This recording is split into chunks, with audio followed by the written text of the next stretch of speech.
All right, y'all. So, oh Lord, help! So my co-host has said he will be back here on the podcast. I think he's got to attend to something. Maybe the router's messed up. Maybe he's got to do his fatherly duties because being a father comes first and foremost. So, on today's episode of the Tar Heel Podcast, few things on the docket. First, guys, please be sure to join us every Tuesday at 9 p.m. Eastern here on YouTube, Spotify, Anchor, um, what is it, Apple Music, all the good platforms. Y'all know what I'm talking about. Amazon Music, all those good platforms. Be sure to join us there live every Tuesday. Also, be sure to follow us on our social media platforms if y'all cannot see.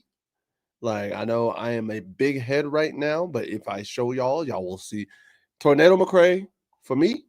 Y'all know how it goes down. Y'all know, follow me at Tornado McCray. And also follow my co-host, Ricebox26. That is his username on all forms of social media, with the exception of Twitter. But then again, he don't use Twitter like that. So it's really kind of hard to get into this diagram with him. But he would want the show to go on. He said he shall be back. So we'll get right into it. And the first thing I do want to talk about is apparently, well, not even apparently, we kind of knew this was probably going to happen, but the Patriot Way is now in Chapel Hill. Nani?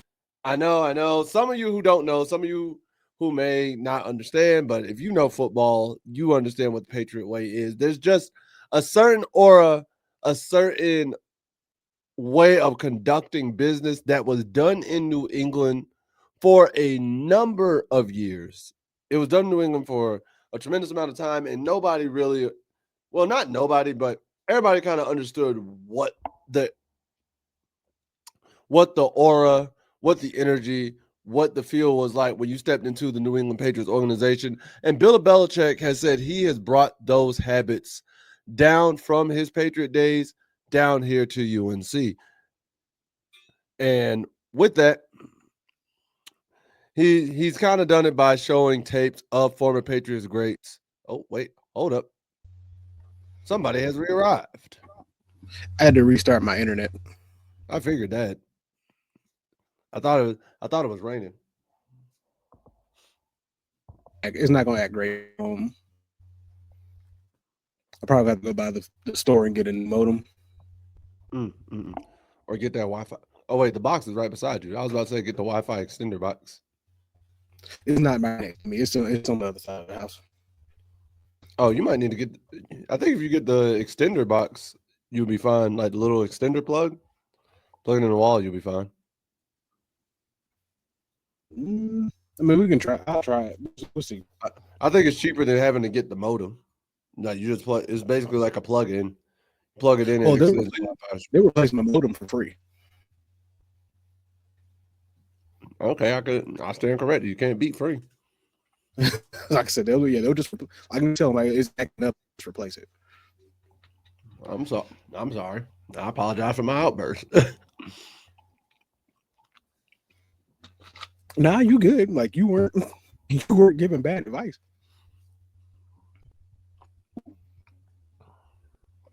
So basically, I think it's just what I'm gonna get. That's just gonna be what we get today. Like the only way I think that's gonna be around it is if I just move it to closer to here. But it just depends on what kind of service it's gonna pick up back here. And everything else is shut down off the computer. So I mean, I could try it if you would kind of run for yourself a little bit. I mean, I can. It's up to you, my boy, because I've seen your computer. I've seen your Wi-Fi be better. I've seen my Wi-Fi be better. So I'll be back. You do the thing for a little bit. I'll be back. All right. Well, y'all, I'm podding by myself. 3 years of podding, 3 years of YouTube and everything by myself has now come to fruition, and I must hold down the fort. So this is where I'll make my stand. I shall defend my post. I look in the Lord's eyes, and I shall have no fear and do this right. But long story short, as I was saying, Belichick has gone on to speak eloquently about the way he's taught the UNC Tar Heels, kind of the way he conducted himself in New England. And he's been showing them tapes of old Patriots legends, as well as Belichick himself actually has done his trademark thing of not appearing in the media. Specifically, he hasn't been appearing on UNC's own team coach radio show, which is a prominent thing throughout college sports. Like, major football teams have a weekly radio show that the head coach will participate in. Dabo Sweeney had it, Kirby Smart had it, Jimbo Fisher, Urban Meyer, even Nick Saban down in Alabama did it. And it was a weekly show that they would participate in on and off for the most part. So you're just sitting there like, all right, cool. Belichick, and you would think because earlier this year he was stepping out of his comfort zone that Belichick would be doing such a thing. Nope, not at all. This man has regressed back to his ways of being very minimal with the media, including the radio show for the school, to the point where he has said he will do week 1 for the TCU game, but then the rest of the radio show will be done by Michael Lombardi, which I like, bro. It's literally the team coach radio show. Like, Belichick, I get this. This ain't what you want to do. I understand this isn't something that you love, but you could at least do it for the kids. You know what I mean? Like, he could at least do it for the kids. He could at least show his way out there and whatnot. But he spoke on a quote speaking about it and the whole situation. And here's what he had to say.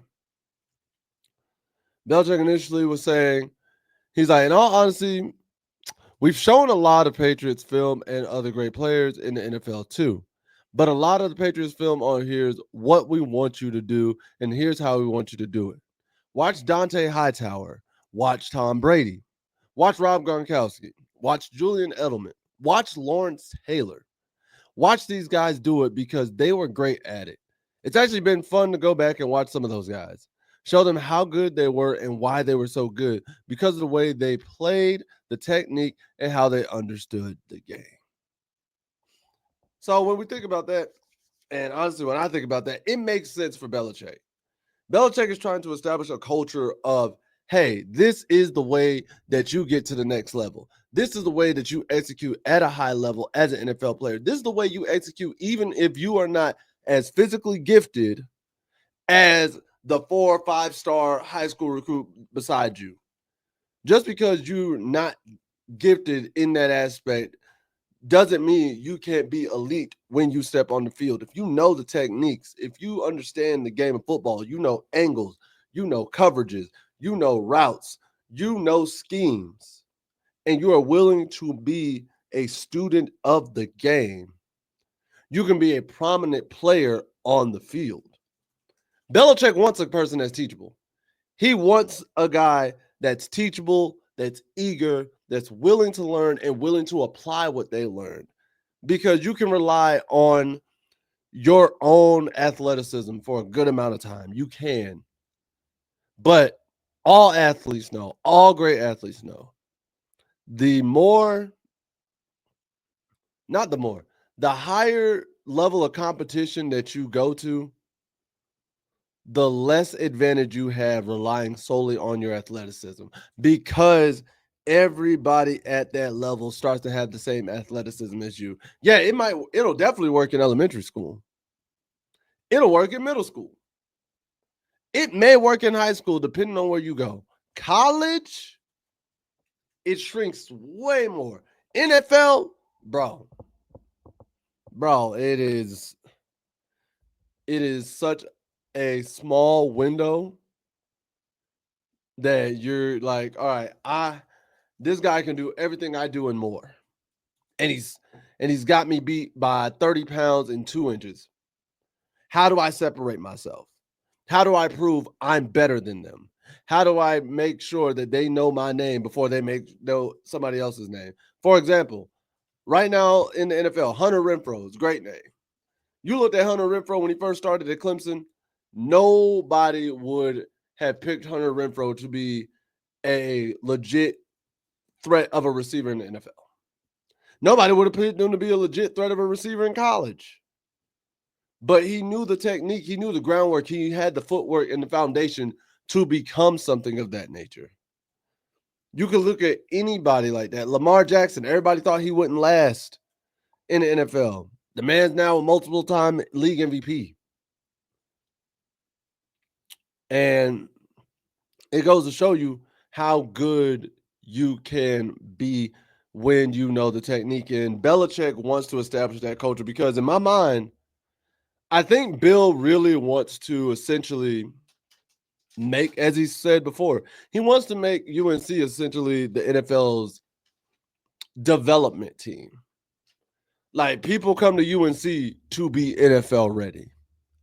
You don't come just, yes, you want to show out, win championships, win the Heisman, win the Doak Walkers, win, like, you want all of those accolades. But when it's all said and done, Bill wants UNC to be a place where guys from first string to fourth string, from first round to seventh round, no matter where a UNC guy gets picked, they will be ready to hit the ground running at the NFL level. They'll know schemes. They'll know play calls. They'll know concepts. They'll know all the things they need to do in order to be successful at the NFL. They'll know how like a film session is supposed to go. They'll know exactly what you're supposed to do throughout the day to stay in shape, how you're supposed to operate throughout the day. Because I remember, I want to say Derrick Henry said it best. When he got from Alabama to the pros, getting to the pros and working out and everything in the pro level was so much easier than Alabama, because at Alabama, they always had something to do. There was always time being filled. Saban was prepping him for the NFL. That way, when he got to the NFL, it was easy. It was night and day. And to me, that's what Belichick is trying to build here. Belichick is trying to establish a culture to where these NFL guys, not even NFL, these college kids, when they step into an NFL locker room, they can take command, they can be a leader, they can be a sponge, but also be able to speak up and establish a culture at the NFL, which could, for better, honestly affect the NFL as a whole. When you think about it, if Belichick is teaching quarterbacks, linemen, offensive linemen, defensive linemen, receivers, running backs, linebackers, safeties, kickers, punters, everybody, and even all the bench players, if he's teaching them how to conduct themselves at this high echelon of a level, and then all those players go and get drafted and go into the league and carry that with them, now Belichick's presence is being touched by every NFL team. You have this inkling and this foundation being laid for every NFL team. And I know a lot of us feel as though the NFL's product probably has lost a little lackluster. It's become a little lackluster for more or less. But if Belichick's able to touch every team and able to establish a foundation, have players establish this type of foundation with every team, that does nothing but bode well for the NFL as a whole. So I think this could be a beautiful thing when it's all said and done. I think this could be a marvelous aspect. And granted, Belichick's way has always been, I always thought it was real bland. It didn't seem like it may be a fun system, but it was a successful system. It was a successful system. I can't deny that. It was essentially the San Antonio Spurs of the NBA, of the NFL. If I had to make an equivalent, that's what I'd say. Bill Belichick's Patriots were the San Antonio Spurs of the NFL. Methodical, somewhat boring, but they were always consistently in championship contention. Night in, night out, year in, year out. They were always a threat to win the championship with their franchise player at the helm. And over the years, they added other great franchise players. They lost great franchise players, but were always in competition to win. And that's what Bill wants to establish here. And not only is his touch going to trickle over to the college level, to the NFL level, but it'll also remain at the college level because he's building it here at UNC. And UNC is essentially going to become that place where it's like, hey, no, if you go into UNC, you going for a reason. It ain't no, oh, I just want to go and then I'll transfer after 1 year. You don't. Bill's not trying to establish that culture. He's trying to bring about the, hey, you're coming here for 3-4 year commitment to be a better player and to be NFL ready. English is hard today. But that's what I think Bill is doing. Oh, It probably look no better, but we'll figure it out. welcome back. Indeed. Indeed. I don't know if you heard any of my spiel. Well, I saw that you were basically trying to build. I heard you were somebody like Bill's basically trying to bring the Patriot way to North Carolina. Yeah. And it was essentially just when I look at it, and as you'll see, like the quote that's in there, it's like Bill bringing the Patriot way kind of in the long run helps everybody. Because one thing I thought about is like, all right, if you have Bill Belichick, have built this foundation in these guys, like teaches all of them from the top to the bottom.